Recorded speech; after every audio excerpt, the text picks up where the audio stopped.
Bienvenidos a Construyendo con Amani, un espacio sin filtro donde hablamos de temas que nos importan. Hoy vamos a hablar sobre el autismo y por la importancia y el respeto que le tenemos sabemos que no va a ser suficiente solo con un episodio, así que seguramente sean más porque hay muchas cosas de las que hablar profundamente. Recuerda, si quieres hacernos cualquier comentario, proponernos nuevos temas, puedes hacerlo en nuestro correo amanifpediatrica@gmail.com o en nuestro Instagram.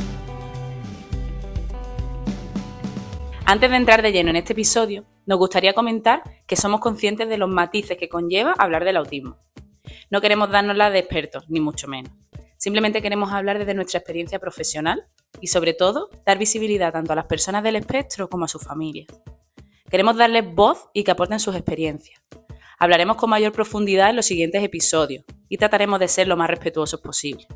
Agradeceríamos también que cualquier puntualización que creáis que debemos hacer nos la dejéis en los comentarios o por mensaje privado. Esperamos que disfrutéis de este ratito tanto como nosotros. Pues para hablar de este temazo tenemos a un súper invitado que es nuestro compañero y amigo Raúl. Es logopeda y psicólogo, pero bueno, creo que no son las únicas cualidades que le definen. Es una persona que sabemos que sabe conectar con los niños, las personas que acompaña de una forma única y auténtica. Así que no podía ser otra persona la que hoy estuviese aquí sentada con nosotros. Así que bueno, cuéntanos un poquito quién es Raúl. Bueno, pues lo primero, muchas gracias por vuestra invitación. Hoy vamos a intentar hablar un poquito del autismo, intentar entender qué es, escuchar algunas historias personales, reales de algunas vivencias que hemos tenido y sobre todo vamos a intentar también desmitificar un poquito algunas cosas que se dicen por ahí del autismo, algunos bulos. Genial. Bueno, vamos a empezar por lo primero y básico, ¿no? ¿Qué es el autismo? Según el manual diagnóstico, el DSM-5, se define autismo como un trastorno del neurodesarrollo que se caracteriza principalmente por alteraciones en comunicación e interacción social, patrones restrictivos y repetitivos de comportamiento e intereses y algunos otros adicionales que iremos viendo. Esto es lo que dice el manual diagnóstico, pero nosotros nos gustaría darle un poquito una vuelta, sobre todo también por el movimiento que sabemos que ahora del movimiento autista, de personas neurodivergentes, ¿no? Hace tiempo que encontré una definición no, algunas de las realidades que plasmó Ángel River, que es uno de los primeros autores que habla sobre autismo, y dice lo siguiente: mi desarrollo no es absurdo, aunque no sea fácil de entender, tiene su propia lógica y muchas de las conductas que llamas alteradas son formas de enfrentar el mundo desde mi especial forma de ser y percibir. Haz un esfuerzo por comprenderme. ¿Aquí a qué vamos? Pues que al final no es solamente un diagnóstico, sino que hay una forma de procesamiento diferente de sus vivencias y tenemos que hacer nosotros un poquito más por entenderlos más que por intentar que sean como nosotros, digamos. Como decía Pilar, pues desde el respeto y todas las personitas que acompañamos, muchas de ellas en ese proceso de diagnóstico, pues nos gustaría hablar desde el término social que se está cada vez expandiendo más, que es la neurodivergencia. Este concepto está tratando el asunto, ¿no?, desde una condición, hablando de condición en estas personas con ciertas características, iremos ahora desarrollando, condiciones en neurodesarrollo que al final no siempre tiene por qué suponer un trastorno, ¿no?, una implicación en la participación, en su día a día. Entonces, bueno, un poco ahí la diferencia de que podemos tener características diferentes, ¿no? Tenemos el desarrollo neurotípico, que conocemos la mayoría, y luego la neurodivergencia, pero no tenemos siempre que denominarlo como un trastorno. O eso es lo que a nosotros nos gustaría que la sociedad entendiese. Bueno, pues contadme, ¿cómo se manifiesta en distintas personas? Pues bueno, aunque no nos gustaría quedarnos con lo típico de que vemos personas en series y películas, pero para que todos nos podamos hacer una idea de qué puede ser una persona con autismo, a todo el mundo se nos puede venir a la cabeza Sheldon Cooper, de la serie de Big Bang Theory, porque es creo que lo más típico, ¿no?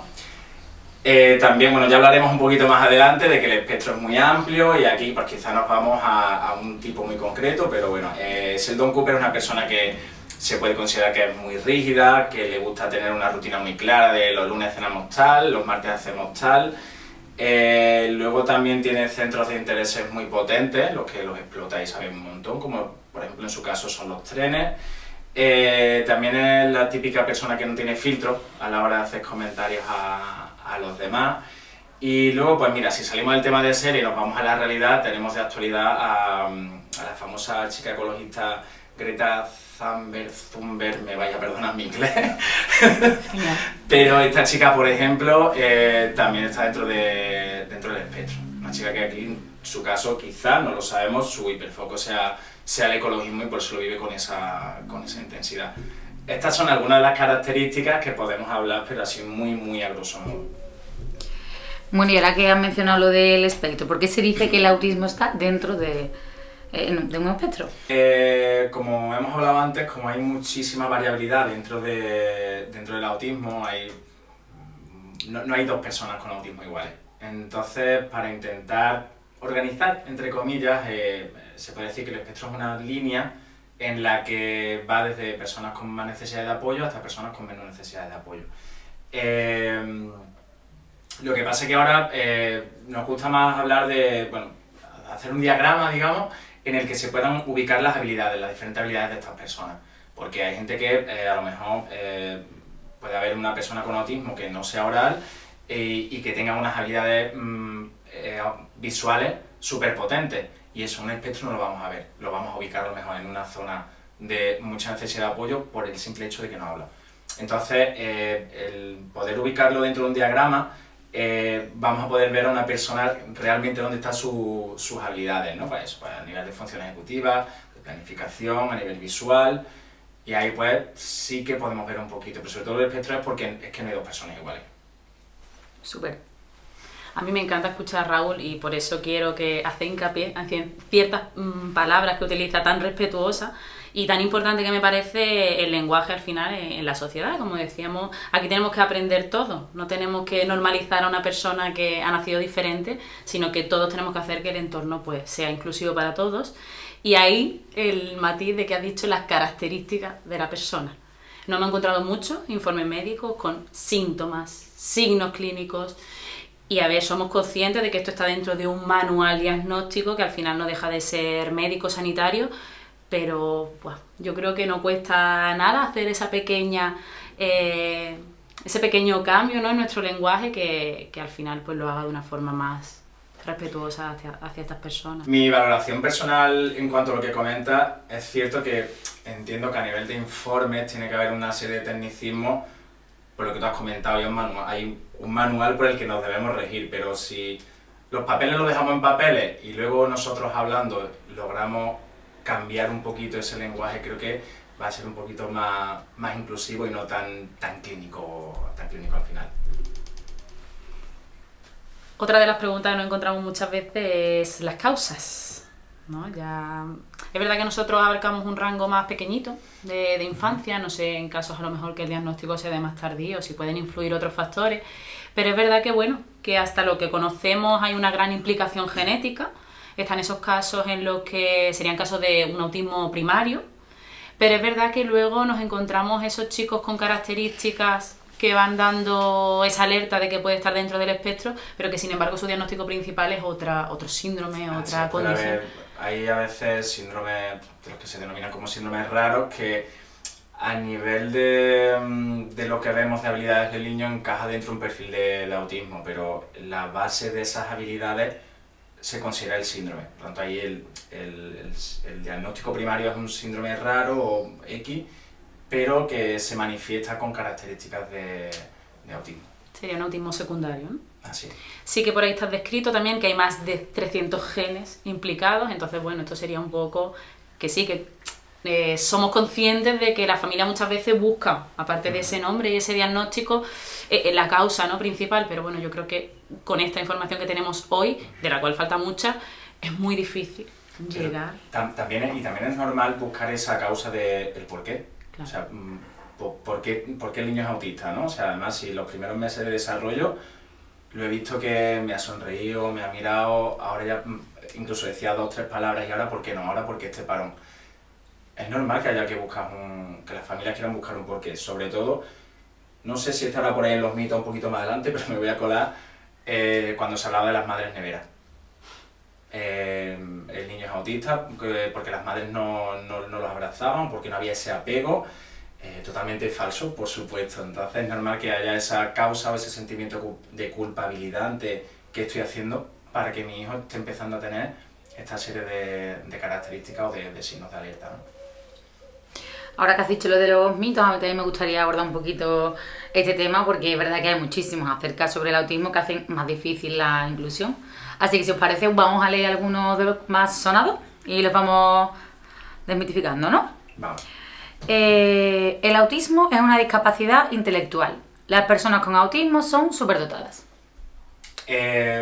Cuando te has comentado, o sea, cuando has leído cómo se describe en el manual diagnóstico que es el autismo, en ningún momento se habla de inteligencia. ¿Por qué? Porque eso va aparte. O sea, el trastorno del espectro autista es una cosa que va desligado totalmente de la inteligencia.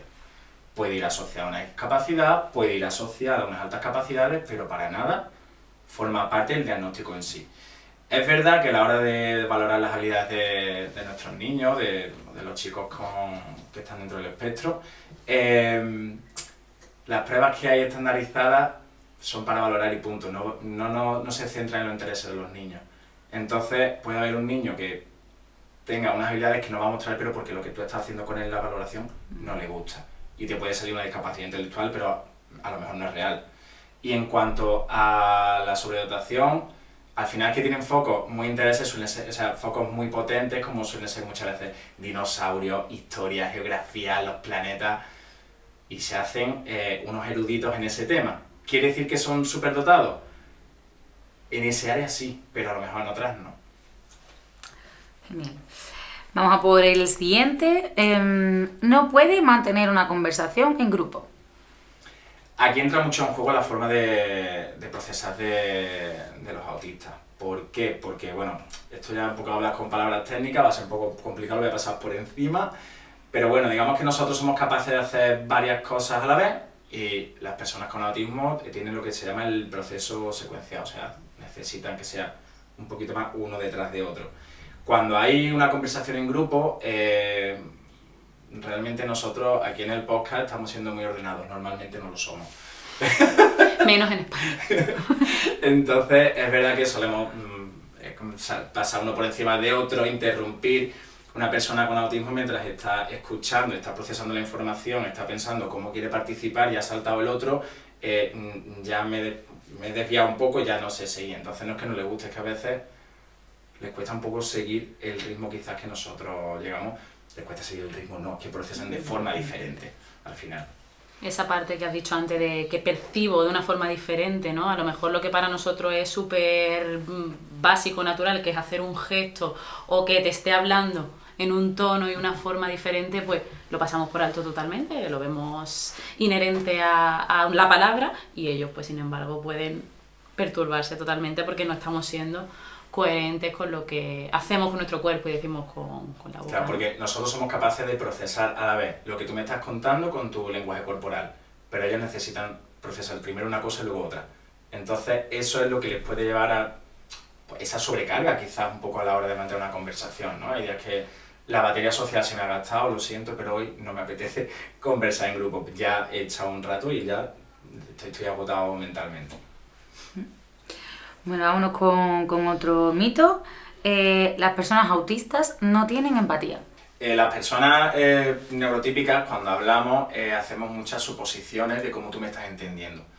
Esta es una de las habilidades a trabajar, digamos, en las personas que están dentro del espectro, porque no es que no sepan ponerse en tu piel, en tu pellejo, sino que les faltan datos, digamos, ¿no? O sea, yo te puedo estar contando a ti algo de mi trabajo y como sé que tú conoces a mis compañeros, pues omito muchos detalles. Ellos esos detalles los necesitan. Entonces es como que esa falta de entendimiento hace que, no es que no te entienda porque has tenido un mal día, es que me faltan detalles, sabes por qué estás así. Bueno, vámonos con otro.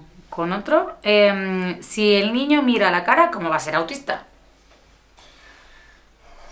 Una cosa que creo que nos pone negro a más de uno, ¿verdad? Bueno, como hemos dicho antes, el espectro es muy amplio y hay pues desde chicos que miran a la cara a chicos que no miran a la cara, chicos que hablan, chicos que no hablan, es que al final esto hay muchísima variabilidad y no nos debemos de guiar por una cosa solamente. Vamos con otro. Solo afecta a niños. Este que lo cuente Ana, que vio a... Como niña del pasado, mujer del presente, me vas a perdonar, te voy a robar la palabra. Y bueno, se podría decir que se manifiesta de una forma diferente en niños y niñas, ¿no? Hemos acompañado a pequeñas que igual, ¿no? Quizás había unas características ahí que llamaban la atención, pero bueno, por lo que sea, hay algo que suele enmascararse, sobre todo, se habla mucho del masking, hablaremos de esto también, de esas características que se ven muy claras muchas veces cuando el chico cuando es niño. Entonces, bueno, hay momentos delicados en el desarrollo. Es verdad que aquí queremos hacer como un paréntesis y hacer un llamamiento también a la salud mental, por favor, que se atiendan mucho esas etapas de la vida delicadas en las que hay sentimientos, hay emociones, incluso hay somatizaciones, ¿no? Traer al cuerpo de una forma, en forma de ansiedad, en forma de depresión, en forma de trastornos en la alimentación, que quizás no se ve tanto en niñas, sino en ya más adolescentes o mujeres adultas que han enmascarado durante un tiempo esas características que se podían ver de, pues ese niño no habla, no mira la cara. Tenemos un poquito esa imitación social de ciertas conductas, que puede ser una niña extrovertida, tal, que llama la atención o con esos intereses, y al final pues camuflen y hagan más tardío ese diagnóstico y al final sean mujeres en el futuro, hay mucho estudiado de esto, que por no haberse entendido han pasado una etapa muy delicada en su vida en la que, bueno, se han visto desubicadas en este mundo y a nivel social pues han encontrado muchos desafíos. Y bueno, al final un poco eso, ¿no? A la salud mental, decirnos a todos que respetemos cómo experimentamos cada uno lo que vivimos, que todo es real y que aunque esa persona te esté pareciendo intensa en ese momento, por favor, valida y acompaña lo que esté viviendo porque para ella es lo más importante de su vida y de su mundo. Y con esto queríamos enlazar también un poquito con la prevalencia, otra gran pregunta del diagnóstico, a la que yo no sé tú, pero yo no me aventuraría a responder con una cifra exacta. Ni yo. O sea, de hecho los números cada vez van avanzando más, cada vez se dice que hay más personas dentro del espectro. Es verdad que las herramientas que tenemos ya para el diagnóstico son mejores, van avanzando más y ya se afina cada vez más en el diagnóstico.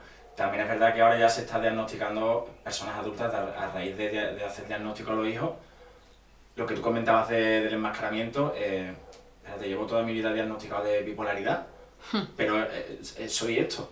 O sea, porque se cae también mucho en el diagnóstico erróneo, ¿no?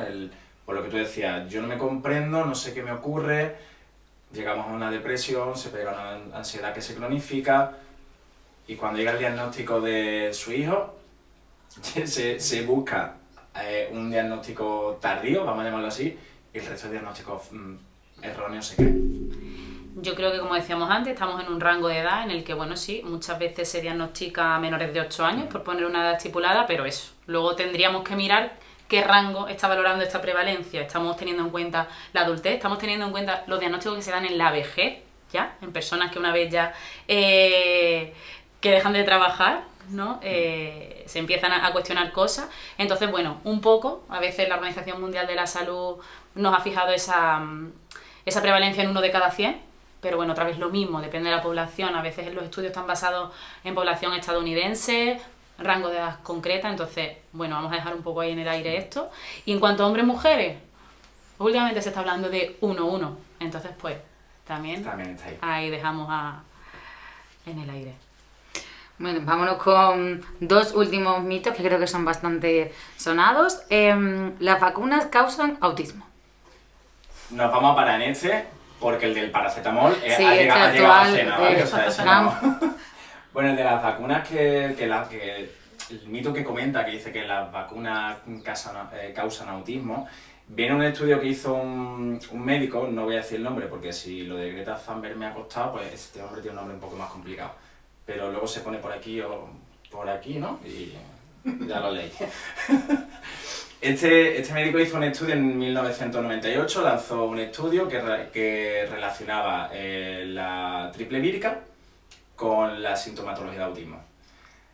Años después se demostró que había sido un estudio fraudulento, este hombre lo inhabilitaron, el estudio se retiró, pero el bulo ya está en la sociedad. y el miedo ya está ahí. Entonces, Es lleva difícil. muchos años, pero que está totalmente cerrado eso. Bueno, y con otro súper mítico también, ¿no? Cambiando la alimentación o la microbiota se puede curar el autismo. ¿Qué me decís? Ojalá. Punto 1, el autismo no es algo que haya que curar. Eso lo primero. Punto 2, cualquier persona, cualquier niño al que se le retire el azúcar, se le retire el gluten, va a cambiar en su conducta. O sea, si yo tengo al niño todo el día a base de chuchería, pues el niño estará como una moto todo el día, tenga autismo o no lo tenga. Es verdad que se habla de muchos estudios, pero claro, por ejemplo, ¿el gluten inflama? ¿Puede ser? Vale. Si hay un niño con autismo que a nivel sensorial, ese sí que no es mi, no es mi perfil, yo ahí sí que no entro, pero algo he escuchado también, vamos a decir. Si a nivel sensorial no se encuentra bien, se encuentra pesado, está más irritable, es normal. Si le quito el gluten va a mejorar, pues igual que si le quito el azúcar, pero no por eso va a dejar de ser menos autista. Claro, igual que a cualquier persona, ¿no? Si nos quitan cosas que nos hacen como daño al estómago o lo que sea, pues me voy a sentir mejor, pero que no... Ahí aprovecho yo para enganchar a los compis, a Daniel Millán y compañía. Tienen ahora han creado el CEN, con C, de estudios al final neuropsicológicos, y ellas, ¿no? Las compañeras psicólogas hablaban mucho de esto, de también, vamos a ver, si estamos al final reduciendo una dieta a menos alimentos, y estamos hablando de unas personas que la anticipación, el que sea predecible, el plato de comida que me van a ofrecer, da calma. Y ya puedo relacionarme de una forma diferente con esta rutina, por ejemplo, que en otro momento era más delicada, pues claro que estamos influyendo en la conducta y en el procesamiento de esa persona. Entonces, bueno, yo creo que al final el problema está en los titulares, ¿no? Que hay mucho detrás que se podría analizar, que habría cosas que podrían tener correlación, pero de ahí a ese titular hay un gran camino. Y que somos muchos de quedarnos en los titulares y no avanzar más. Sí, y no ver los tipos de estudios que se hacen, que no sean longitudinales, que en fin, la calidad, en fin, muchas cosas. Pues sí. Bueno, que aprovechamos, oyentes, si queréis dejarnos por escrito más mitos que os hayan dicho por ahí, nos lo dejáis y lo vamos también resolviendo, ¿vale? Bueno, no sé si vamos a hablar ahora un poquito sobre diagnósticos, vivencias, o si os parece lo dejamos un poquito más para el segundo episodio. Quizás sería mejor dejar reposar un poquito toda esta información, sobre todo el tema de los mitos, ver si alguien se anima y nos cuenta algo más. Y como también nos gustaría, como dije al principio, nos gustaría tener testimonios de personas que conocemos, quizás podríamos hablar un poquito más extendido en un capítulo siguiente y ver testimonios de familia. Genial. Súper. Pues bueno, al final nuestra conclusión, ¿no? Como profesionales que acompañamos, desde este lado es muy fácil hablar, pero necesitamos esa otra parte. Consideramos de nuevo, ya lo hemos dicho en otros episodios, que tenemos la responsabilidad tanto de dar y compartir esta información que nos encontramos cada día, de escuchar a las familias, de que esos menores que tengan capacidad también de expresarnos cómo se están sintiendo y cómo lo están viviendo, también tengan la oportunidad y tengan la voz, pero sobre todo que como profesionales del ámbito que nos compete, pues tenemos que entender todo esto de lo que estamos hablando y desde ahí jamás hacer una intervención, igual que no hay dos personas dentro del espectro con las mismas características, no podemos tratar a las dos personas de la misma forma. Entonces, pues bueno, que no seamos nosotros nunca los que limitemos ni creemos un techo en el desarrollo de estos pequeños, sobre todo en edades tan delicadas, y que bueno, consideramos cuando tenemos ese conocimiento, esa información, hay educación social, ¿no? Todos hablamos un poco el mismo idioma y esa experiencia en primera persona, pues cuando de verdad se puede individualizar el asunto y se puede enfocar de una mejor forma hacia dónde queremos caminar con cada familia.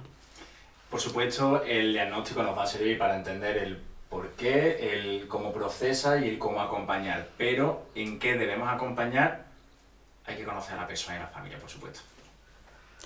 Amén.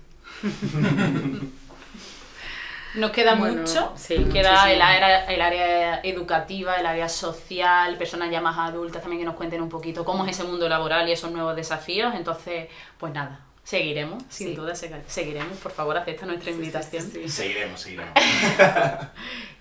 cerramos. Bueno, simplemente eso, daros las gracias por seguir al otro lado. y esperamos que nos sigas acompañando en los siguientes episodios.